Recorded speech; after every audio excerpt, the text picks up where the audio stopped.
Bueno, vamos a informar como todos los jueves acerca de delitos que se cometen y que se persiguen, que se castigan, porque no hay impunidad. Esta sección se llama así, cero impunidad. Y como todos los jueves es el licenciado Ricardo Mejía el que nos informa sobre los casos que se consideran más relevantes. Le damos la palabra a Ricardo y luego abrimos para preguntas y respuestas. Muy buenos días a todas y a todos. Vamos a dar el informe Cero Impunidad, No hay crimen sin castigo, que es un esfuerzo del Gobierno de México a través de las Secretarías de la Defensa Nacional, de la Marina, de Seguridad y Protección Ciudadana, Guardia Nacional, Centro Nacional de Inteligencia, en coordinación con las Secretarías de Seguridad de los Estados, las Fiscalías Locales y la Fiscalía General de la República. Iniciamos con este primer caso. Es la detención del exfiscal general del Estado de Veracruz, Jorge N., que fue la detención en Puerto Escondido, Oaxaca. Se trabajó en estrecha colaboración con la Fiscalía General de Veracruz y el pasado 25 de julio, la Sedena, junto con el apoyo del Centro Nacional de Inteligencia y la Coordinación Nacional Antisecuestro, lograron la detención de Jorge N. Se cumplimentó una orden de aprehensión en su contra por los delitos de privación de la libertad en su modalidad de secuestro y desaparición forzada de personas. La Fiscalía de Veracruz informó que obtuvo en el procedimiento penal oral correspondiente, con sede en Jalapa, la imputación en contra del exfiscal general de Veracruz, que es un objetivo prioritario de la Mesa Estatal de Coordinación para la Construcción de Paz. Se impuso la medida cautelar de prisión preventiva oficiosa por el lapso de un año dentro del proceso penal 296/2019. La audiencia continuará el próximo lunes 31 de julio y está en proceso de vinculación y se generará el acuerdo el próximo lunes. Siguiente. También informamos de la detención del presunto feminicida de Brenda Yasmín N. en Sonora. Esto fue el pasado 25 de julio en una operación de elementos de la Fiscalía General de Sonora con la Secretaría de la Marina y la Coordinación Antisecuestros, quienes lograron la detención de Sóstenes N. de 58 años de edad tras cumplimentar una orden de aprehensión en su contra por el delito de feminicidio en agravio de su pareja sentimental Brenda Yasmín N., integrante del colectivo Guerreras Buscadoras de Cajeme, quien fue encontrada sin vida en un motel de esa localidad el pasado 17 de julio. Hay que señalar que el sentenciado, porque fue sentenciado, ahorita lo comentamos, contaba con 3 antecedentes penales por hechos ocurridos en los años 2014, 2015 y 2021. Informar que se llevó a cabo la audiencia de imputación y quedó vinculado a proceso, y en la misma audiencia la defensa solicitó la terminación anticipada del juicio mediante procedimiento abreviado, por lo que se logró la sentencia de 58 años de cárcel para Sóstenes N. por el delito de feminicidio. La penalidad por casos de feminicidio va de 40 a 70 años y se le impuso la sentencia por 50 años de prisión. Siguiente. También informar que la Sedena, en coordinación con la Guardia Nacional, aseguraron a 37 presuntos integrantes de la delincuencia organizada en una operación realizada el pasado 26 de julio en Ciudad Hidalgo, Michoacán. Realizaron una operación en la localidad del Caracol, en ese municipio, en donde se localizó una construcción que era empleada por integrantes de la delincuencia organizada para su resguardo, por lo que se estableció un cerco de seguridad y se pudo detener en flagrancia y sin enfrentamiento a 37 sujetos con armas de fuego, cargadores, cartuchos, granadas y equipo balístico. Los detenidos fueron puestos a disposición de la Fiscalía General de la República en Morelia, Michoacán. Presuntamente son integrantes del cártel Jalisco Nueva Generación. Se les aseguraron 36 armas largas, casi 7,000 cartuchos, chalecos tácticos, lanzagranadas, entre otros sujetos. Y este grupo delictivo disputa el territorio con el grupo de la familia michoacana y otro grupo criminal denominado Los Correa. Siguiente. Estos son los 37 presuntos detenidos en una operación basada en la inteligencia por parte de Sedena. Fue una operación quirúrgica, sin disparar un solo tiro y de manera muy eficaz. Siguiente. También damos cuenta, como aquí se ha informado, del seguimiento del caso del doble feminicidio de Gladys Merlín y Carla Enríquez, ocurrido en el municipio de Cozoleacaque, Veracruz, el 15 de febrero de 2021. Esta es una acción muy eficaz de la Fiscalía General del Estado de Veracruz. Reconocemos a la fiscal Verónica Hernández y al gobernador Cuitlahua García porque se le da un seguimiento pormenorizado a este tema. Fueron ellas dos privadas de la vida en su domicilio, en un hecho que sacudió a la opinión pública de Veracruz y el país. No obstante ello, se ha dado resultados y se detuvo en ese contexto a Luis N. el pasado 19 de julio. Ya está vinculado a proceso penal. Él es copartícipe del doble feminicidio y es el 6º detenido por estos hechos. Siguiente. Luis N. habría sido el presunto enlace entre los autores intelectuales y los autores materiales, a quienes citó en un restaurante para dar instrucción sobre la comisión del doble feminicidio. Los autores materiales fueron Marcos de Jesús N., alias El Brujo, y Luis Alberto N., y el padre de Marcos de Jesús N., alias El Brujo, Marco Antonio N., habría facilitado la fuga de ambos sujetos una vez perpetrado el doble feminicidio. Y Víctor N. e Isabel N. colaboraron con los autores materiales el día de los hechos. Ellos tenían el resguardo al interior de la propiedad y sin embargo estuvieron en comunicación con los autores materiales para facilitar estas acciones de carácter criminal. Hay 6 detenidos, todos vinculados a proceso penal y la investigación sigue abierta, pero al momento el caso avanza de manera contundente. Siguiente. También informamos de la detención del presunto homicida Arturo N., alias El Apá, en el Estado de México. Esto fue en el municipio de Atizapán de Zaragoza, en la colonia Mayorazgos del Bosque, mediante un operativo coordinado por elementos de la Fiscalía de la Ciudad de México, la Secretaría de Seguridad de la Ciudad de México, el Centro Nacional de Inteligencia, la Guardia Nacional y autoridades estatales, quienes lograron esta detención. El Apá, o El Ronco, es presunto operador del Cártel del Pacífico con centro de operación criminal en Guanajuato y la Ciudad de México. Tenía, al momento, se le ejecuta una orden de aprehensión por el homicidio de un masculino ocurrido en septiembre de 2021. Está ya la solicitud para su vinculación a proceso penal. Siguiente. También informamos que el pasado día 20 de julio, elementos de la Sedena y el Centro Nacional de Inteligencia, en estrecha colaboración con la Fiscalía de Guerrero y la Ciudad de México, lograron la detención de Verónica N., alias La Viuda Negra, por su probable participación en el delito de homicidio calificado cometido en agravio de 3 personas en el año 2019 en la alcaldía Gustavo Amadero. Fue una operación que se desarrolló en el puerto de Acapulco, en el municipio de Acapulco, y ya fue puesta a disposición en el Centro Femenil de Reinserción Social de Santa Marta, Acatitla, donde después de poner a disposición del juez, se vinculó a proceso penal esta persona. Siguiente. También informamos que en el municipio de Solidaridad, en Quintana Roo, elementos de la Sedena, de la Secretaría de la Marina, Guardia Nacional y las policías estatal y municipal lograron la detención en flagrancia de 26 personas, uno de ellos Pedro N., alias El Rizos, identificado como presunto líder de una célula delictiva denominada Los Golfos, que opera en esa localidad, luego de ser sorprendido con armas, chalecos tácticos, así como diversas dosis de drogas. Se detuvo a él y a otras 25 personas. Está pendiente su vinculación a proceso penal. Se les aseguraron, entre otras armas, 5 armas largas, 13 armas cortas, cargadores, cartuchos, y este sujeto es parte de una organización que se dedica a la extorsión y al narcomenudeo. Siguiente. También en el municipio de Solidaridad, Playa del Carmen, Quintana Roo, como aquí se preguntó el día de ayer, hubo un evento de un enfrentamiento entre narcomenudistas en la Quinta Avenida, entre las calles 6 y 10, y la Secretaría de Seguridad Pública del Estado y del municipio, en coordinación con las fuerzas federales, lograron detener a 7 presuntos responsables y asegurar 3 armas de fuego, todos detenidos, sujetos a vinculación a proceso penal. Y también informar que en un segundo evento hubo una detención por hechos ocurridos en la cervecería Teresita, donde se logró la detención en flagrancia de 2 personas con armas de fuego y ya son vinculados a proceso penal. Es decir, por estos hechos en total fueron detenidos 9 personas. Siguiente. También informar que entre los días 19 al 25 de julio, que es el periodo que se informa en Cero Impunidad, elementos de Sedena y Guardia Nacional, en coordinación y colaboración con las fuerzas de seguridad local, lograron en diferentes puntos del país la detención de 17 personas y el aseguramiento de armas, drogas y equipo balístico. Es el caso de San Martín, Texmelucan, Chautla y Puebla. Es el caso de San Luis Río Colorado, donde se detuvieron en el primer lugar 4 personas, y en San Luis Río Colorado se detuvieron a 2 personas. Siguiente. En Tecate, Baja California, 7 personas con armas largas, armas cortas, cargadores y equipo balístico y 5 vehículos. En Culiacán, Sinaloa, 3 detenidos, quienes tenían 200 kilogramos de precursores químicos, 10 kilos de metanfetamina, también tenían vehículos y un inmueble, entre otras propiedades. Siguiente. En el caso de la Secretaría de la Marina, en el periodo que se informa, del 21 al 26 de julio, también hicieron diferentes aseguramientos y detenciones, que ahorita damos cuenta. En Iztapalapa, en coordinación con la Secretaría de Seguridad Ciudadana y derivados de trabajos de inteligencia, se logró la detención de Daniel N., presunto integrante del grupo delictivo liderado por Alemán, considerado generador de violencia, venta de armas y droga y participante en múltiples homicidios y secuestros. Fue puesto a disposición de la Fiscalía General de la República. En Cuautla, Morelos, también se detuvo a Ángel N., alias El Pirru, presunto integrante de la organización criminal de Los Pelones, por delitos contra la salud. Se le aseguraron diversas dosis de droga y ya fue puesta a disposición de la Fiscalía de Morelos, pendientes de su vinculación a proceso penal. Siguiente. También en Lázaro Cárdenas, Michoacán, en coordinación con la Fiscalía General de la República e Interpol, derivados de trabajos de inteligencia, se logró la detención de Jesús Esteban N., quien cuenta con orden de aprehensión por asociación delictiva y contra la salud en el establecimiento El Gallo de Oros en Caleta de Campos. También se puso a disposición de la Fiscalía General de la República, como es el caso también en el Estado de México de la ejecución de órdenes de aprehensión con fines de extradición en contra de Rogelio N., así como de Juan de Dios N., ambos en el Estado de México, quienes ya fueron puestos a disposición de la Fiscalía General de la República. Siguiente, por favor. También dar cuenta que del 20 al 26 de julio, elementos de la Secretaría de Defensa Nacional y Guardia Nacional realizaron el aseguramiento de 11 laboratorios clandestinos en los estados de Sinaloa y Durango, donde se elabora droga sintética a partir de la mezcla de diferentes sustancias,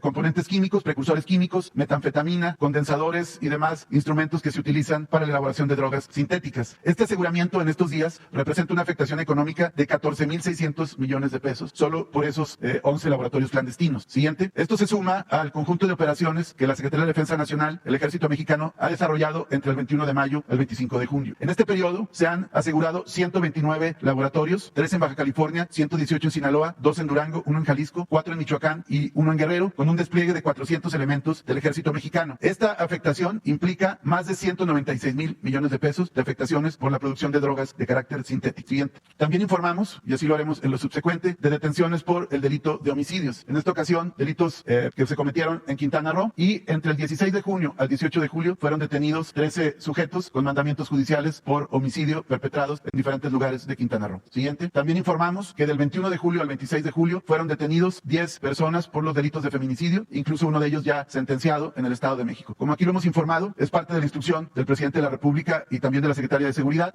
abocarnos como parte de la Estrategia Nacional de Seguridad y en especial de Cero Impunidad a la persecución criminal de quienes cometen el delito de feminicidio, y todos los días se están haciendo detenciones, se están vinculando a proceso penal, incluso con mucha frecuencia ya obteniendo sentencias condenatorias. Es el caso de una sentencia en el Estado de México, de 2 detenidos en la Ciudad de México, de 3 detenidos en Michoacán, de un detenido en Veracruz, que es el caso que ya dimos cuenta de Cozoleacaque, es el caso de Baja California, es el caso de Baja California Sur y es el caso de Chihuahua, dando un total de 10 detenidos y un sentenciado. Siguiente. También, como aquí se ha informado, por el delito de trata de personas, sobre todo en la modalidad de explotación sexual y sobre todo cuando se trata de víctimas menores, damos cuenta de una detención de un sujeto que se dedicaba a la trata de personas en el estado de Michoacán, que fue detenido, César Michel N., ya vinculado a proceso. Este sujeto utilizaba un perfil falso para reclutar a chicas, a jóvenes, muchas de ellas menores de edad, ofreciéndoles trabajar en un spa y ofreciéndole ganancias semanales de hasta 20,000 pesos. Evidentemente era una maniobra criminal para someterlas y vincularlas a trata y a explotación sexual forzada. Se concretó una cita en un hotel, se hizo la operación encubierta y después se cambia el lugar y ahí es donde finalmente se le logra detener y ya está vinculado a proceso penal. Siguiente. También informar de una vinculación a proceso relevante. Como aquí lo hemos informado, no solo es la detención, sino la vinculación a proceso penal y también la búsqueda de sentencias. Y en este caso, la Fiscalía General de Justicia de Puebla logró la vinculación a proceso de 5 presuntos homicidas de un menor de edad, de 12 años de edad y de un adulto que fueron perpetrados en Puebla desde el pasado día 13 de abril en el municipio de San Salvador, Huixcolotla, y ya están detenidos los 5 presuntos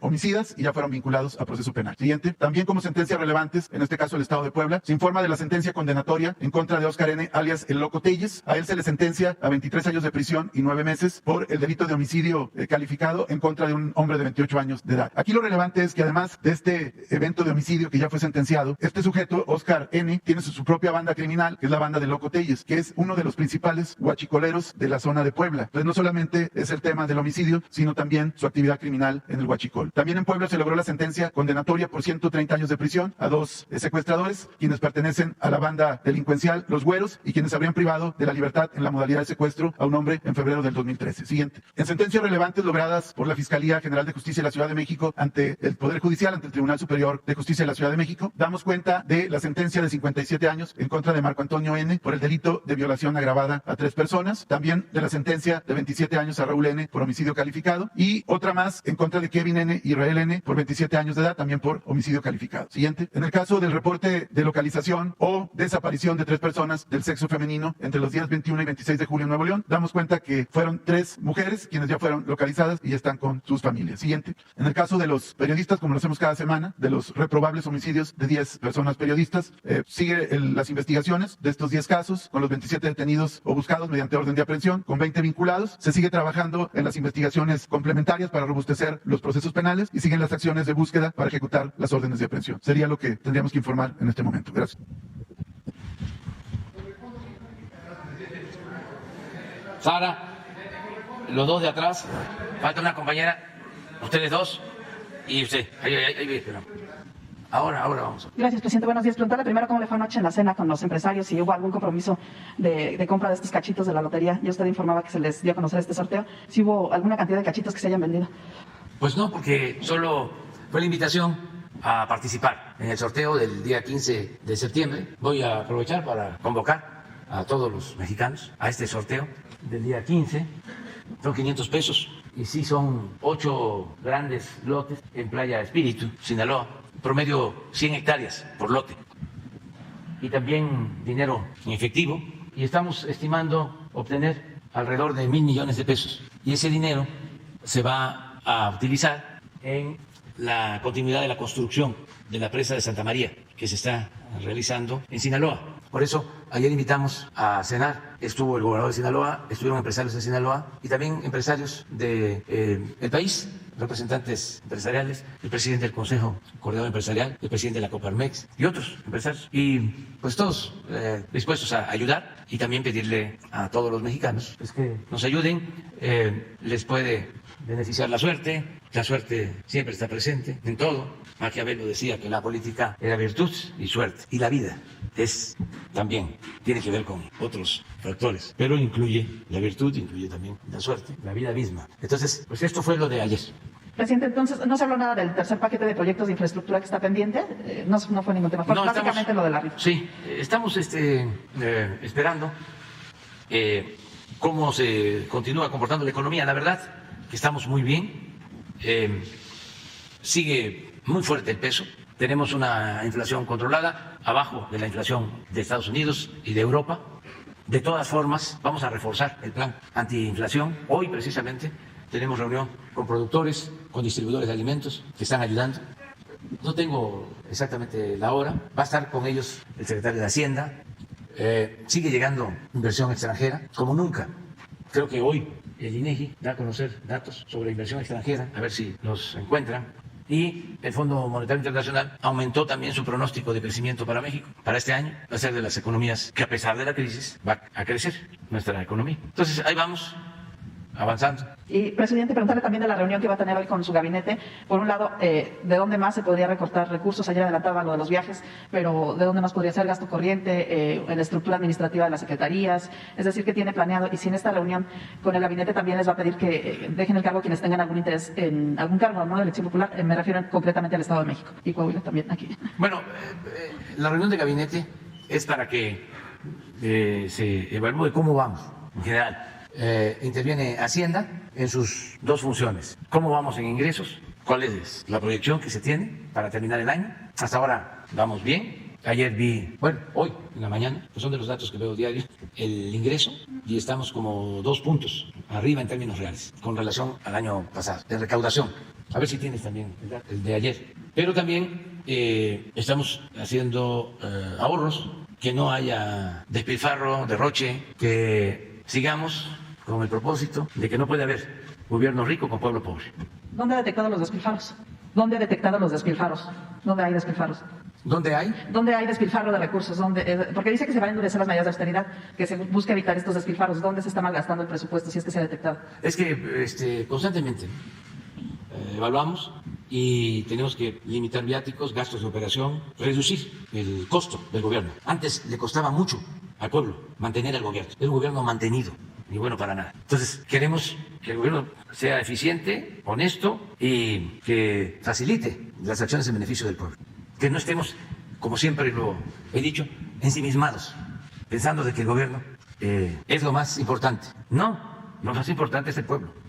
Es gobierno del pueblo, para el pueblo, con el pueblo. ¿Y qué sucedía? Pues todo lo que ingresaba, a veces hasta con aumentos de impuestos, con endeudamiento. Porque imagínense lo que costaba mantener el tren de vida de los altos funcionarios públicos y lo que se robaban. Y todo quedaba en el mismo gobierno. Por eso hablo de que el gobierno estaba ensimismado. Lo que ingresaba era para el pago de sueldos elevadísimos, de prestaciones para la burocracia dorada. Porque era una forma también de sobornar a los funcionarios. Imagínense si un ministro de la Corte, un juez, un diputado, un senador, un secretario del Ejecutivo, un director de una empresa paraestatal, se iba a inconformar si le daban una orden de entregar un contrato ilegal a una empresa, si iba a dejar de ganar 200, 300 mil pesos mensuales. Pues es una especie de soborno. Y lo mismo, esto viene desde la época de Porfirio Díaz. Por eso es importante la historia, la maestra de la vida. Cuando Porfirio Díaz era plata o plomo, y cuando había un opositor, su expresión era: ese gallo quiere maíz. Y maiciaban al gallo y ya dejaba de cantar el gallo. Pues eso es lo mismo, así le hacían. Imagínense que llegaban a ganar hasta 600 mil pesos mensuales. Los expresidentes no encontraron, los expresidentes, no, lo de las pensiones, en conjunto, hasta 5 millones de pesos mensuales, porque tenían no solo sueldos y un aparato administrativo, sino tenían como 50, 100 elementos del ejército, un general, oficiales, soldados, viáticos. Por eso es que algunos andan enojados, pero se les va a quitar. Entonces, de todas formas, aunque ya no hay esos excesos, de todas maneras hay que estar pendientes y no relajar la disciplina, porque fueron muchos años de predominio de ese régimen de corrupción, de privilegios, y cuesta trabajo. En sentido estricto, no eran servidores públicos, era gente que llegaba a sacar provecho a lo personal y hasta se veía normal en la llamada clase política. El pueblo nunca vio eso normal, porque el pueblo mantuvo principios, ideales. Eso es lo que nos salvó, los valores culturales, morales, espirituales, en familias, en nuestros pueblos. No llegó la corrupción a cubrirlo todo. Pero esto es mío. ¿Esto de qué año es? 16. Eso es lo que costaba. Es anual. Felipe Calderón, 54.262.000 pesos. Vicente Fox, 48 millones. Cedillo, 37. Salinas, 42. Echeverría, 44. Las viudas de los expresidentes. Y bueno, pero hay uno que es comparativo con los de otros países. Fíjense, este es interesantísimo. ¿Cómo estamos? Para los jóvenes, mira, los jóvenes maduros, ya bastantes tienen información, nada más que no quieren recordar. El presidente de Estados Unidos está en pesos o en dólares. Pesos, 100 pesos, 7.224.000. Este es sueldos, sí, porque hay otro que es pensiones, que también lo vayan buscando, pero este también es interesante. Luego Canadá, 6 millones, Alemania 4, y le sigue México, Sudáfrica, Suecia, Reino Unido, Chile, Brasil e Italia. Así estaba, 2016, los sueldos, en conjunto, bruto. Pero miren los ministros de justicia, del Poder Judicial. Estados Unidos, 4.708.000, un ministro. Canadá, 2.433.000. Alemania, 3.669.000. México, 6.766.000, primer lugar. Luego Sudáfrica, Suecia no hay dato, Reino Unido, 6 millones, Chile, 1.715.000, Brasil, 2.390.000, Italia, 1.120.000. Secretarios de Estado, Estados Unidos, 4.292.000, esto es anual. Canadá, 857.000, Alemania, 3.731.000, México, 3.672.000, Sudáfrica, 3.148.000, Suecia, 4.153.000, Reino Unido, 2.754.000, Chile, 3.235.000, Brasil, 1.431.000. Luego ya los diputados, Estados Unidos, 3.142.000, Canadá, 2.394.000, Alemania, 2.420.000, México, 1.916.000,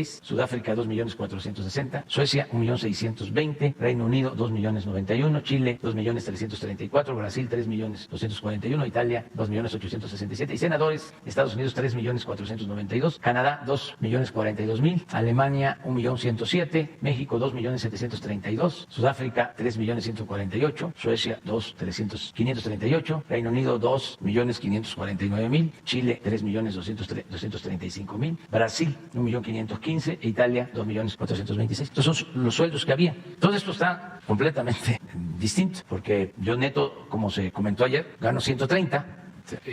Esto significa como 1.800.000, pero el bruto pues deben de ser como 3 millones, cuando mucho. Y aún con los amparos, de todas maneras ya no se gana lo mismo en el Poder Judicial. Y habían en el Poder Judicial gastos que ya no existen. Por ejemplo, ministros tenían gastos para sus domicilios, trabajadoras domésticas y otros gastos. Todo eso ya se ha venido quitando. A ver, de las pensiones. Miren, estas eran las pensiones que recibían los expresidentes. Calderón número 1.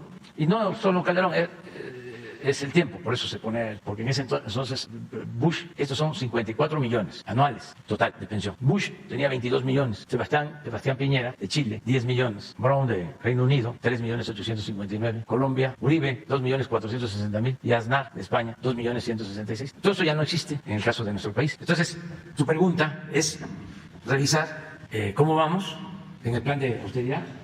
Sí, pues esto es lo que recaudamos hasta ayer. Llevamos 2.3 arriba con relación al año pasado. El año pasado fueron 2.585.000 y ahora son 2.845.000, pues como 250.000 millones arriba. Esto es en términos reales. Si le agregamos inflación, pues es un incremento del 10%, lo nominal. Pero esto pues nos da mucha tranquilidad. Y si tienes lo del peso, de una vez también para darlo a conocer, o no, ya, o, si no les cuesta mucho trabajo, tal vez para que la gente tenga información. Sí, ya le llaman así el superpeso, yo no quiero decirle de esa forma, ¿no? Fortachón, sí. Y es muy importante el dato, a ver si no lo tienen sobre inversión extranjera. O exportaciones, creo. Exportaciones a Estados Unidos. Así estamos. Somos de los menos afectados por la crisis. No hemos tenido devaluación. Nuestra moneda, desde que entramos hasta ahora, no tiene devaluación. Decimos, aquí estamos. Al contrario, ¿no? Poquito, pero se ha apreciado con esta crisis inflacionaria por la guerra del 31 de diciembre, o sea, lo que va del año al 27 de julio. Estas dos les ha ido bien ahora, pero el sol peruano y el real brasileño. Pero si lo vemos en los 3 años y medio, ¿regresa la anterior? Esta, no, la de largo tiempo, esa. Ellos han perdido el sol peruano 15% y el brasileño más, 35% de devaluación. Para tener el contexto. Bueno, adelante. ¿Ya? No, es que le iba a preguntar si todavía hay margen de maniobra con todo lo que ha hecho su gobierno para recortar presupuestos, si se puede recortar más para pasar a la pobreza franciscana, y si con la reunión de hoy también les va a pedir que se inicie ya la elaboración del proyecto de presupuesto para el próximo año. Sí. Sí hay siempre márgenes. Tenemos que cuidar todos los gastos de operación. Ayer hablaba yo de que no hemos comprado vehículos nuevos. ¿Cuándo se había visto eso? ¿En qué gobierno? Si lo primero eran los carros, aviones. Todo eso ya no existe. Y el ejemplo lo da Presidencia.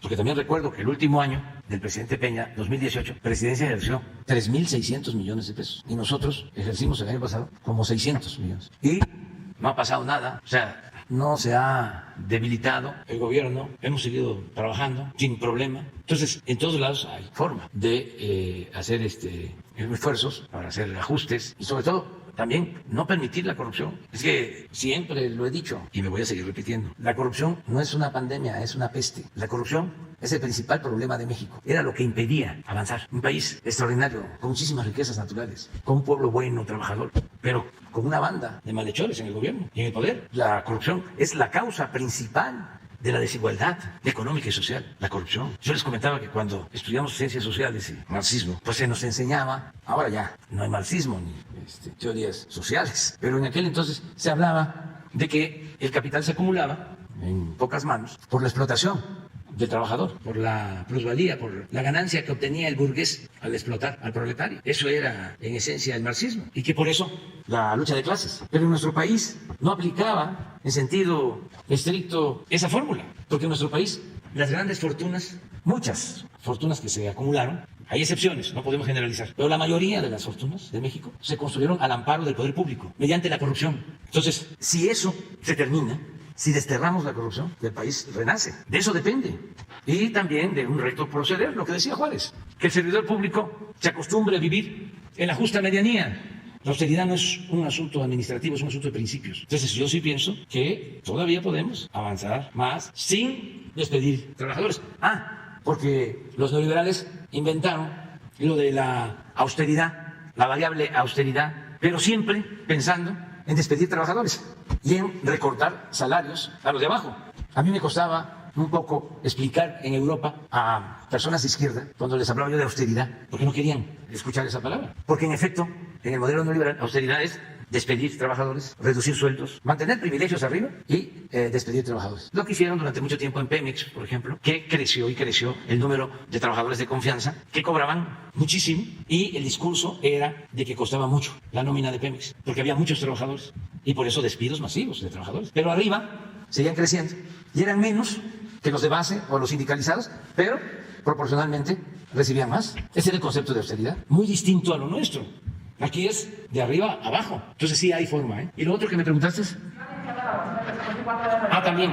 También ya conociendo cómo estamos, les decía yo que Hacienda va a informar sobre ingresos, sobre esto y sobre otras fuentes de financiamiento. Y luego vemos egresos. ¿Cuánto necesitamos para financiar los programas de bienestar, los programas de desarrollo? Adelanto de que no vamos a tener dificultad, no vamos a detener ninguna obra, tenemos para terminar este año, no hay subejercicio, esto significa de que el avance físico corresponde al avance financiero y lo que es sagrado pues es la nómina, todos los que trabajan al servicio del pueblo, maestros, médicos, enfermeras, servidores públicos, todos, marinos, soldados, policías, todos tienen garantizados sus sueldos, aguinaldos, no hay recortes y eso es lo que vamos a ver hoy y vamos también ya a empezar a proyectar el presupuesto que por ley tenemos que enviar en estos días ya un anteproyecto al Congreso.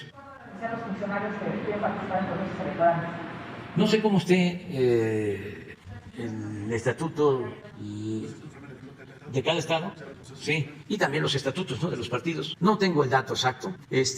Yo lo que creo es que tiene que haber democracia. Tengo información que este domingo, sábado y domingo, va a haber elección en Morena, que es mi partido, aunque yo tengo licencia. Y es muy bueno el método, como en otros partidos, como son las leyes en general. El problema no son las leyes, el problema es que no se cumple con las leyes. No hay ninguna ley que diga está permitido robar. No hay. Entonces, el procedimiento en el caso de Morena lo conozco porque a mí me tocó ser fundador de ese partido y me tocó participar en la elaboración del estatuto. Entonces es muy bueno el procedimiento porque, si mal no recuerdo, se hacen asambleas distritales, o más que nada elecciones distritales, eso es. Entonces, en esas elecciones, bueno, primero se hace una convocatoria y se inscriben candidatos, en este caso a consejeros, se van a elegir consejeros al Congreso en los 300 distritos. Entonces se inscriben, si en un distrito se inscriben 50, 100, que por lo general es una inscripción libre, porque es garantizar el derecho del ciudadano a votar, a ser votado. Si son 100, se entregan las boletas de los 100 nombres en el distrito. Y ahí el ciudadano que participa, militante o quien se inscriba como militante, va a votar, creo que a 10, ¿sí? 10, porque de esos 100 van a salir 10, 5 mujeres y 5 hombres. Entonces, como esto se hace en los 300 distritos, se van a elegir 3,000 consejeros. Bueno, ustedes saben. Entonces, yo voy a votar y veo a 100 y voto por un hombre y voto por una mujer. Y ya deposito en la urna. En el recuento, el que tenga más votos, pues ese sale de consejero, que serían, de acuerdo a la votación, 5 hombres y 5 mujeres. O sea, los 5 hombres más votados y las 5 mujeres más votadas. Entonces es, la verdad, democrático. Y ya en Morena y en todos los partidos, pues los ciudadanos son los que deciden. Ya no hace falta ni hacer un llamado para que no se dejen manipular, porque es ofensivo. De todas maneras, si salen por ahí algunos mapaches, que los manden lejos, lejos, lejos. Y que demuestren que son buenos ciudadanos, los que van a participar, que no son manipulables y que nosotros hemos luchado siempre por la democracia y hemos luchado siempre en contra del fraude y que la libertad no se implora, se conquista. Y que solo siendo masoquistas se acepta ser borrego, con todo el respeto a los borregos. Y que si llegan ahí, traigo línea, yo soy el bueno. Sí, tú eres el bueno, tú vas a pasar a la historia, tú eres el bueno, vas a pasar a la historia, pero al basurero de la historia. Es que, mira, aquí tengo yo foto con Andrés Manuel, ni compañero, ni amigo, jugamos canicas juntos. Pues sí, puede ser, pero eso no cuenta. Y no hay dedazo, ni evitar ser acarreado, nada de que... ¿A dónde vas? ¿A dónde te llevan? Y que te estén repartiendo papelitos diciéndote por o por esta compañera. No, tú ve los 100 o los 200 o 300 o los que sean. Llévate tu tiempo ahí viendo a quién conoces, a quién has visto, que ayuda al pueblo, a quién le ves cara de buena gente, que tiene buenos sentimientos, que le tiene amor al pueblo. No. Hipócritas, farsantes, que una vez que ya tienen su propósito, ya hasta les molesta que la gente les hable. Dice el general Cárdenas que no había cosa que le molestara más que eso. ¿Por qué no pones en las memorias del general, a ver si se encuentra, una donde habla de lo que le duele? Sí, cuando vea un funcionario. A mí me ayuda mucho Jesús, porque Jesús es un buen lector. El que está acostumbrado a leer sabe. Esto también, para no dejar de leer. No es lo mismo, las redes sí ayudan mucho, ¿no? Pero no hay que dejar de leer historia, filosofía, literatura. En los grandes literatos hay lecciones para ser un buen político, para ser un buen periodista, para ser un buen ciudadano. Entonces, por eso me ayuda, porque sí tiene conocimiento. Sabe, por ejemplo, que el general Cárdenas escribió un diario. Antes se acostumbraba, los políticos hacían diarios, todos ellos, terminaban su jornada del día, y esto era nacional y era internacional. El Che tenía su diario. Recuerdo, por ejemplo, el diario de campaña del general Mújica. Recuerdo que cuando se reúnen en la hacienda de Guadalupe, en Coahuila, para enfrentar a Huerta, los convoca don Venustiano, un personaje importante, y Mújica y Lucio Blanco y todos estaban jovencitos. Mújica acababa de salir del seminario. Se salió del seminario un poco lo de Juárez. Estuvieron en el seminario y luego tomaron otro camino. Pero se formaron en el seminario, como muchos liberales. Porque antes también la formación tenía que ver con la iglesia, con las escuelas de las iglesias. Y siempre pues era o el ejército o el clero. Entonces están ahí reunidos elaborando el plan de Guadalupe. Y los jóvenes pues querían poner todo: reparto agrario, justicia laboral, y entre ellos Mújica y otros. Y yo creo que se hizo tarde y don Venustiano se fue a descansar ahí en su hacienda en Guadalupe. Y en la mañana, estos habían pasado toda la noche ahí discutiendo, y en la mañana ya don Venustiano les muestra el borrador del plan, y desde luego que no tenía nada de lo que ellos estaban planteando sobre lo social. Con un razonamiento político válido, les dice: ¿cuánto quieren que tarde la revolución? Con esto que están proponiendo, pues no vamos a derrocar a Huerta nunca. Y aquí lo que interesa es restablecer la legalidad y que vuelva la democracia. Entonces, vamos nada más a eso. Un texto corto, claro, preciso, y no tan profundo, que no era llamar al pueblo a que se condenara el asesinato de Madero y se restableciera la legalidad y la democracia. Entonces, en su diario pone Mújica, que era rebelde, dice, hoy se resolvió lo del plan de Guadalupe y se impuso don Venustiano, y le pone, este hombre es un tirano. Pero eran los diarios, ¿no? Lo que uno siente todos los días, y eso es muy importante. Son como confesiones diarias para no desviarnos. Yo lo hago reflexivamente, diario, cada determinado tiempo, y ejerzo la autocrítica. No lo escribo porque hago discursos y libros. Si realmente en mis libros están muchas cosas. Pero miren, los apuntes del general, en mayo del 37, a la mitad de sus sexenio, lo que pone en sus apuntes, he podido conocer el verdadero fondo moral de muchos servidores públicos al observar en sus semblantes el disgusto que les causa la demanda de auxilio o de justicia de las gentes pobres. Esto de que se acerca alguien, ¿no?, a decirle a un funcionario que quiere algo y el funcionario no sabe escuchar. Y hay otra anécdota también, que no es apuntes, pero que tiene que ver con lo mismo. Fíjense lo que escribe. Entonces pienso más en la tragedia interminable de nuestro propio pueblo. En una ocasión, esto lo aplicaba Martínez de la Vega, acompañaron al general, ya era expresidente, a Oaxaca, iba un carro y entonces habían unas mujeres, y lo pararon, y se paró el carro y las empezó a escuchar. Y las señoras repetían lo mismo. Y él no hablaba, él estaba escuchando. Y entonces, pues, a todos los desesperaba, los que iban con él, ¿no? Hasta que un ayudante le dijo a una de las señoras, ¿no?, sí, lo que quieres o lo que quieren, eso es lo de la pensión, ya se va a ver. Así, de manera grosera, interrumpe. Ya se quedan callados y ya el general dice, ya lo vamos a ver. Pero regresan al carro y ya el general venía contra el ayudante. ¿Por qué? Hay que saber escuchar al pueblo. Y eso lo tienen que tomar en cuenta los políticos, sobre todo los que buscan la transformación. No se puede hacer política sin pueblo, no se puede hacer política sin amor al pueblo. Y no se puede hacer política con trampas. El que hace trampa, el que no es respetuoso de la voluntad popular, el antidemocrático, no es de izquierda. El corrupto no es de izquierda. Puede ser conservador, pero no es de izquierda. El que quiere triunfar a toda costa, sin escrúpulos morales, de ninguna índole, no es de izquierda. Ese es conservador, oportunista, arribista, convenenciero, corrupto. Entonces, ¿cómo se va creando la conciencia democrática? Pues ejerciendo nuestros derechos, no permitiendo que nadie nos manipule, sea quien sea.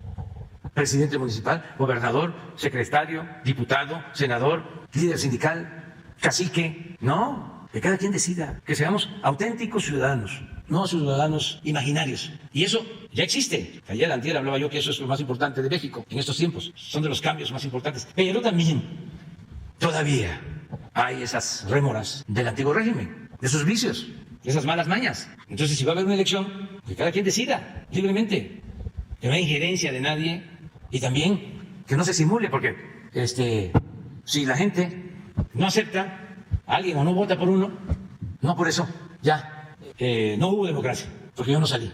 No, respetar a la gente, respetar al pueblo, la voluntad de la gente, la voluntad del pueblo. Y esto aplica para todos los partidos. Ojalá y todos los partidos consultaran a sus militantes. No tendrían tanto problema. ¿Qué hace Claudio X González decidiendo? Imagínense, militante del PRI, que conoce la historia de ese partido, que fue un partido surgido del movimiento revolucionario, con muchas etapas en su proceso, que tuvo etapas importantísimas, cuando fue partido de la Revolución Mexicana, que fue cuando se llevaron a cabo el reparto agrario, la entrega de la tierra a los campesinos, la defensa de los obreros, la recuperación del petróleo que estaba en manos de extranjeros. Pues eso también fue el PRI, en su época, fue cambiando. Y ahora, un grupo de oligarcas corruptos van a decidir. Además, ¿cómo se decide sin tener una postura definida? ¿Qué no saben los del PRI? Que el PAN surgió un año después de la expropiación petrolera para oponerse a esa decisión patriota del general Cárdenas. ¿Ya se les olvidó? ¿Ya se les olvidó de que el PAN nunca quiso el reparto agrario? ¿Que nunca quiso el ejido? ¿Ya se les olvidó que el PAN nunca quiso que se entregaran los libros de texto?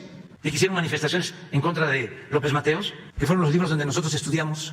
Y al revés, que ya a los panistas se les olvidó de que les hacían fraudes, los del PRI. Ya se les olvidó el supuesto daño del general Cárdenas, de López Mateos. Ya se les olvidó de que se buscaba la nacionalización y se logró la nacionalización del petróleo, de la industria eléctrica. Bueno, entonces, ¿cuál es la diferencia? ¿O de qué se trata? Ya se les olvidó a los del PAN que hablaban de la gran corrupción del PRI. ¿Ya quedan exonerados todos? Es muy interesante todo esto para los jóvenes. Entonces, si me preguntas sobre el tema, eso fue lo que me preguntaste, ¿verdad? No. Bueno, pues es que hay que contextualizar. Vamos adelante. Buenos días, señor presidente. Eduardo Esquivel Ancona, SDP Noticias. Señor presidente, yo quisiera preguntar, ¿qué opinión le merece las declaraciones de Moody's que dicen que México no podrá evitar una recesión en el 2023?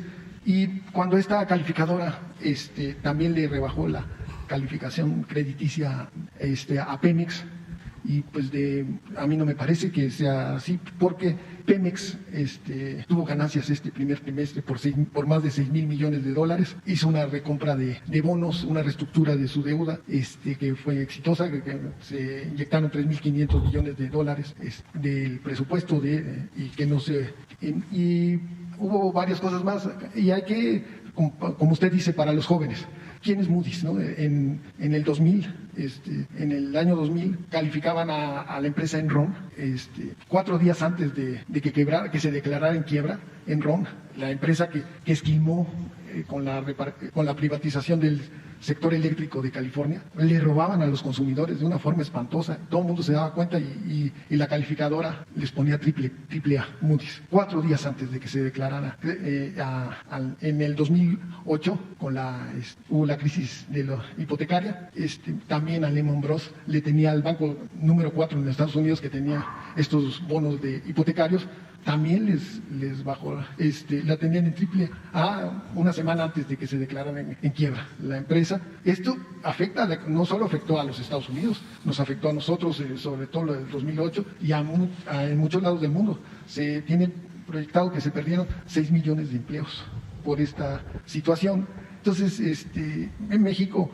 el Fondo Monetario Internacional no habla de una recesión en México, sino inclusive, como usted acaba de decir, le subió la perspectiva de crecimiento del PIB en este año, y el año que viene también pronosticó que va a haber crecimiento.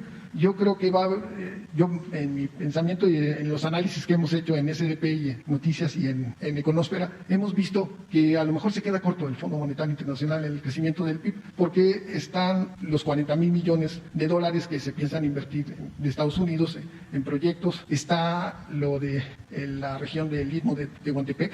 Esta región, el Banco Interamericano de Desarrollo dio 2,800 millones de dólares de créditos para que se reubicaran muchas empresas en esos 10 polos industriales que hay en esa zona, y pronostican que si cuaja ese proyecto, que esperemos que sí cuaje, subirían 2 puntos el PIB de México por cuajar esta, y ya muchas empresas ya se han reubicado en el nearshoring, se han reubicado en DHL, ya vino a México, una empresa de insumos médicos danesa ya vino a México. Son varias y se tienen proyectados mucho más por la inflación que hay en el transporte marítimo, que han subido más de 500%. Entonces yo quisiera saber qué opinión le merece esto, y recordar lo de Moody's para los jóvenes, como usted dice. Sí, son modelos de medición que van de la mano con la política neoliberal,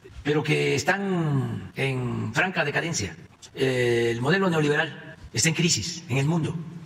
Pues basta ver cómo estamos a nivel mundial. Sí, afectó la pandemia, pero se cayó la economía como no había sucedido en 70 años.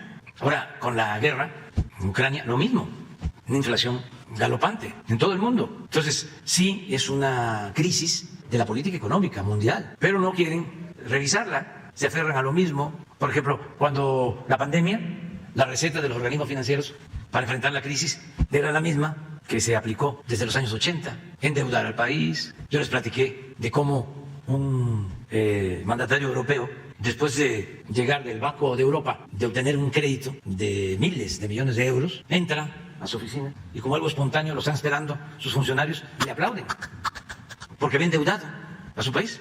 Y todos hicieron lo mismo. Aquí vinieron a pedirnos que nos endeudáramos. Dijimos, no, ¿por qué tenemos estabilidad financiera? ¿Por qué tenemos menos inflación? ¿Por qué tenemos un peso fuerte? Porque hay una disciplina fiscal. Eso lo saben perfectamente los financieros en todos lados. Entonces, ya esas fórmulas de endeudar, de estar pensando que la inflación, por ejemplo, solo se resuelve parando la economía. Si se dan cuenta, en todos lados es la misma receta. Hay inflación, sube las tasas de interés para enfriar la economía. ¿Para la economía? Pues sí, puede ser y ojalá que así se logre bajar la inflación. Pero, ¿y los efectos secundarios? ¿Qué significa parar la economía? Pues que no hay crecimiento, no hay empleos, no hay bienestar. Bueno, ¿y por qué no se toma en cuenta que la inflación también es resultado de la decadencia productiva? No hay oferta. De que no se produce, de que se les hizo muy cómodo comprar en el extranjero lo que se necesitaba y depender del extranjero, no producir lo que se consume en cada país, que esas son decisiones estructurales, de fondo. Pero bueno, ¿qué sucede con nosotros? Y esto para la gente, que aún con estos fenómenos adversos, porque la pandemia es un factor externo, la inflación es externa, no se produjo en México, es algo que nos está llegando de afuera. Bueno, aún con eso, nosotros tenemos ventajas, cuando menos tres. Uno, que tenemos una cercanía con el mercado más importante del mundo. Y que el intercambio comercial con Estados Unidos y con Canadá nos permite que haya inversiones y que haya empleo. Ese es un factor. México está ahora considerado como uno de los países con más ventajas competitivas, comparativas. Por eso crece y crece la inversión extranjera, lo que llega de inversión foránea. Y por eso quería yo que lo de las exportaciones, ¿lo tienen? Fíjense lo que está pasando. Ese es un elemento a favor que se tiene. En junio de 2022, con cifras originales, las importaciones superaron a las exportaciones en 3.957 millones de pesos. Las dos. Las importaciones 31.7, las exportaciones 20.2. En los dos casos crecieron. Pero hay un dato, que era al que me refería, de las exportaciones a Estados Unidos. A ver si lo tienen. Creo que lo dio a conocer el INEGI, acerca del incremento de las exportaciones de México. Lo tiene también el análisis de Bloomberg en la gráfica. Pon las gráficas. Pero ese es un factor. Pero hay dos que son más importantes, donde tenemos más ventajas. Uno es la honestidad. La mayor riqueza de México es la honestidad de su pueblo. Eso es importantísimo. Porque aunque hay una crisis, si hay honestidad, si no hay corrupción, podemos enfrentarla. Imagínense que con la pandemia no hubiésemos comprado la vacuna para todos y vacunar a pobres y a ricos. Entonces, esa es una ventaja que tenemos. Y la otra tiene que ver con la justicia, con darle más al que tiene menos. Esto antes se llamaba distribución de la riqueza y luego lo suavizaron, llamándole distribución del ingreso. Pero es justicia. Entonces, no se trata solo de medir crecimiento. Puede ser que no haya crecimiento con relación a lo que pasaba antes, pero se distribuye la riqueza con justicia, lo poco o lo mucho que se tiene con justicia. Y eso es fundamental. Esa es la diferencia entre crecimiento y desarrollo. Porque si un potentado, no estoy en contra de ellos, también lo aclaro, estoy en contra de la corrupción. Pero si alguien aparece en la lista de Forbes de hace un año con 60,000 millones de dólares y ahora tiene 80,000 millones de dólares, pues eso es parte del crecimiento. Sí, nada más que es de uno. Entonces, para nosotros lo más importante es la justicia. Buscar que le vaya bien al de arriba, pero que también le vaya bien al de abajo y darle preferencia a los más necesitados. ¿Qué es lo que yo digo en una frase o dos? Digo, no te dejes engañar. Hay una canción de mi época de protesta que decía eso. No te dejes engañar cuando te hablan de progreso, porque tú te quedas flaco y ellos aumentan de peso. Ese es el progreso sin justicia, decía el gran maestro Jesús Silva Gerson. El maestro Silva Gerson, don Jesús, decía, progreso sin justicia es retroceso. Eso es una lección. Sí, esto es con relación a China, de cómo hemos venido creciendo en exportaciones con relación a Estados Unidos, ¿no? Sí. Y el crecimiento con bienestar es lo que buscamos. Entonces, hasta en circunstancias difíciles vamos a salir. Entonces no va a haber recesión en 2023 como lo pronostica. Pues en México no. Es lo que Nosotros decimos. no vamos a tener problemas. Ya enfrentamos lo más difícil, lo más doloroso, el daño que causó la pandemia, y esto lo vamos a ir enfrentando. Inflación, buscando que no se pierda poder de compra, poder adquisitivo en las familias. Esta es China y Estados Unidos. Sí. Incluso hay una nueva, pero no sé si. Pero esto es China con relación a Estados Unidos. Sí. Y estos somos nosotros. Y en el artículo lo que hablan es la sustitución de importaciones a partir de que están creciendo las exportaciones de México a Estados Unidos. Y el cambio. En una segunda pregunta, señor presidente, quisiera saber, ahorita que están rifando de Playa Espíritu, en la rifa de la lotería, cuando en el periodo de Calderón, que se quiso hacer ese magno ciudad turística parecida a Cancún y que fue un desastre y que se compraron a Toledo Corro, lo que usted ya nos ha dicho mucho, el problema fue que Fonatur tuvo que pedir un préstamos y quedó sumamente endeudado. Él estaba de director Gómez Montt, estaba de director y pidieron préstamos y se endeudaron de una forma espantosa. Le quitaron al Fondo Nacional de Infraestructura, le quitaron recursos para ese proyecto fallido. Pero en el 2014, con la presidencia de Peña Nieto, el director, no recuerdo su nombre, tuvo que pedir Héctor se llama, pero no me acuerdo del apellido, tuvo que pedir un préstamo a Banobras para recuperarse del desfalco que hicieron con lo de Playa Espíritu. Entonces, quiero preguntarle, porque tiene de fuente a Banobras me parece que sí sigue ese crédito, si no se pudiera liquidar con parte de lo que se va a ganar con la rifa de estos inmuebles, porque la fuente de pago de este crédito son lo que pagan los extranjeros cuando vienen a México en las líneas aéreas, y eso también se está usando para el Tren Maya. Entonces hay que, como usted dice, manejar mejor los recursos. Para el Tren Maya es muy importante. Entonces no se podrá pagar algo de este crédito, ver cómo está el crédito ahorita de Banobras y si se puede pagar. Sí, vamos a revisarlo. Vamos a ver si se le debe a Banobra. Yo pienso que no, porque me lo hubiesen dicho.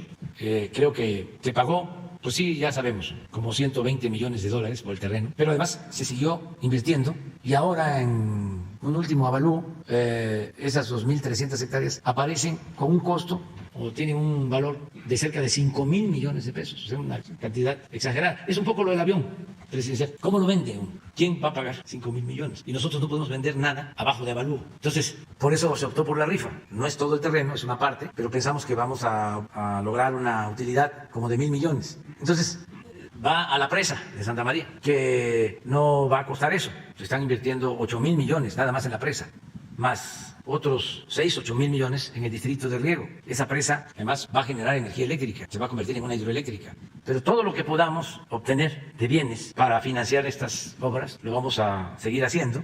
Y además tener estos terrenos pues significa seguir gastando, porque hay que darle mantenimiento a lo que ya hay que cuidar para que no vandalicen lo que hay y hay que seguir gastando. Entonces, por eso esta decisión, pero sí voy a ver si hay deuda con Banobra. ¿Qué tal, presidente? Buenos días. Presidente, yo quiero preguntarle, inician ya las negociaciones en torno a estas consultas con Estados Unidos. ¿Hasta dónde está dispuesto usted y su gobierno a llevar esta defensa de la soberanía nacional? ¿Implicaría, por ejemplo, salirse del Tratado de Libre Comercio si Estados Unidos insiste en tratar de vulnerar esta soberanía?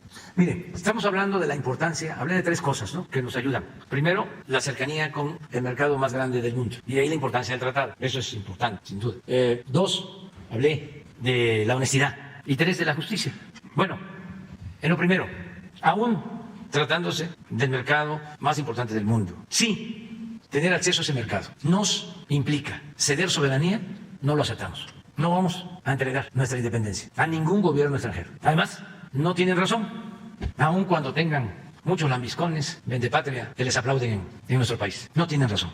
No fue en vano que se detuvo la negociación casi 15 días por el artículo 8º del tratado, porque me opuse a lo que ya habían negociado los funcionarios del gobierno anterior, que por cierto nos ha faltado dar a conocer ese texto. Así de grueso era ese capítulo y se entregaba todo, como lo hicieron con otros tratados. Por eso los estadounidenses en la negociación decían, ¿cómo es posible que con nosotros no acepten que podamos tener injerencia en la política petrolera, en la política energética, si ya se dieron con otros países, incluso con Canadá? No es equitativo. Y el argumento nuestro fue, eso lo hicieron los que no pensaban en la soberanía. Nosotros no. El cambio se llevó a cabo para que México se mantuviese como un país independiente, no como colonia de ningún país extranjero. Es un asunto de dignidad, es nuestra historia, no podemos traicionarnos. Entonces, nos llevó mucho tiempo. ¿Y qué se logró? Que quitaran ese capítulo y que dejaran con el artículo 8º, que nosotros lo redactamos, porque si no se aceptaba, no iba a haber tratado, así de claro. Y el presidente Trump fue consultado y aceptó que quedara el texto que propusimos. Y ahora resulta de que no tiene validez si está en el tratado, con mucha claridad, y empiezan con ni siquiera argumentos, sino con justificaciones leguleyas de que no es así, porque técnicamente en lo jurídico sí existe el compromiso, porque en los anexos, cuando en el cuerpo del tratado está claro. Es como si en la Constitución hay un artículo definitorio y luego en la ley secundaria, como lo hizo Salinas, cuando privatizó o empezó la privatización de la industria eléctrica, que modifica una ley secundaria en contra de la Constitución. ¿Cómo vamos nosotros a aceptar eso? Y estoy seguro que ni lo sabe el presidente Biden. Si estoy con ganas de enviarle una carta para decirle, oiga, ¿qué está sucediendo? A lo mejor usted no está informado, porque usted siempre me ha dicho, y le creo, de que nuestra relación se va a dar con un pie de igualdad y que usted respeta nuestra soberanía. ¿Quiénes son los que están tomando estas decisiones? Le pido que nos ayude a aclarar de qué se trata. Y lo estoy pensando y a lo mejor lo voy a hacer. ¿No tienes el artículo octavo? Ponlo, porque es importante. Además, presidente, dicen, es un periodo de aclaración. Pues ahí está, quieren que se aclare. ¿Que esto no es claro? ¿Lo leemos? Capítulo 8 del tratado que firmamos y que aprobó el Congreso en Estados Unidos y el Senado mexicano, y lo mismo el canadiense. Capítulo 8, reconocimiento del dominio directo y la propiedad inalienable, imprescriptible de los Estados Unidos mexicanos, de los hidrocarburos. ¿No es un hidrocarburo el gas? ¿El petróleo? Reconocimiento del dominio directo y la propiedad inalienable e imprescriptible de los Estados Unidos mexicanos en los hidrocarburos. 1. Según lo dispone este tratado, las partes confirman su pleno respeto por la soberanía y su derecho soberano a regular. Nosotros tenemos derecho a regular con respecto a asuntos abordados en este capítulo, de conformidad con sus respectivas constituciones y derecho interno. Acaba de resolver la Suprema Corte de Justicia lo que tiene que ver con la ley eléctrica, en pleno ejercicio de sus procesos democráticos. Yo no fui impuesto, es un gobierno legal, es un gobierno legítimo, a eso se refiere. Son procesos democráticos, son instituciones legal, legítimamente constituidas. 2. En el caso de México, y sin perjuicio de sus derechos y remedios disponibles conforme a este tratado, Estados Unidos y Canadá reconocen. Ya esto debería de ser la aclaración famosa, pues. Ojalá y tomen nota. Los abogados dicen cuando otro colega no entiende o no quiere entender, usan la expresión, ¿quieres que te lea el artículo? México se reserva su derecho soberano de reformar su constitución y su legislación interna. México tiene el dominio directo y la propiedad inalienable e imprescriptible de todos los hidrocarburos en el subsuelo del territorio nacional, incluida la plataforma continental y la zona económica exclusiva, situada fuera del mar territorial y adyacente a en mantos o yacimientos, cualquiera que sea su estado físico, de conformidad con la Constitución política de los Estados Unidos mexicanos. Entonces, es muy claro. Yo creo que ¿cómo ven ustedes lo de la carta al presidente Biden? Yo creo que sí. Pues es que a lo mejor él no sabe esto. Sí, esto fue una negociación que se hizo antes, hace 4 años. Y no conoce posiblemente los pormenores. Le voy a explicar de que se suspendió la negociación, quiénes participaron, cómo fueron a consultar al presidente Trump y cómo él aceptó el texto. ¿Hablará también de esta posición de abandonar el TLC si no dan marcha atrás en esta intención? Eso lo veríamos después, porque para los conservadores que hacen periodismo muy ramplón y vulgar, lo que quisieran, hasta Calderón sacó un face queriéndose montar, ¿no?, en esta circunstancia, diciendo sería gravísimo para México una ruptura del tratado. Entonces lo que me está preguntando, si yo le contesto, va a decir, va a haber ruptura del tratado. No va a haber ruptura, eso se los adelanto. ¿Y por qué no va a haber ruptura? No solo porque tenemos la razón, sino porque no nos conviene, y no solo es México, no le conviene a Estados Unidos. Ya no es el tiempo de antes. Imagínense ustedes si en México ya se están haciendo se están fabricando piezas, hay plantas de autopartes hasta para la industria bélica de Estados Unidos. Ya es una integración indispensable y conveniente para las dos naciones, para los dos pueblos. Ya no es que te cierro la frontera y te voy a perjudicar. Tú me cierras la frontera y te vas a perjudicar tú mismo. Ya son otros tiempos. No, porque entonces el proceso va a sacar, ¿no?, mañana. Los someteremos. AMLO. No, no es eso. Entonces, tengo que cuidar mi lenguaje, disculpen, porque son asuntos muy delicados. Nosotros le tenemos mucho respeto al presidente Biden y al gobierno de Estados Unidos y actuamos con responsabilidad. Entonces, lo que quieren los conservadores es amarrar navajas. Son muy elementales, pero esto no es así. Esto tiene que ver, pues, con argumentos. Pero les pregunté, ¿le mando la carta al presidente Biden? Bueno, ya está acordado. Ya me voy, es tardísimo. Mañana hablamos, te quedas. Ustedes también. Ahora sí, Jesús, aunque se molesten, los tres. ¿Para qué? No iba a la Ciudad de México, seguro quedarme para mañana. Quédate, mañana.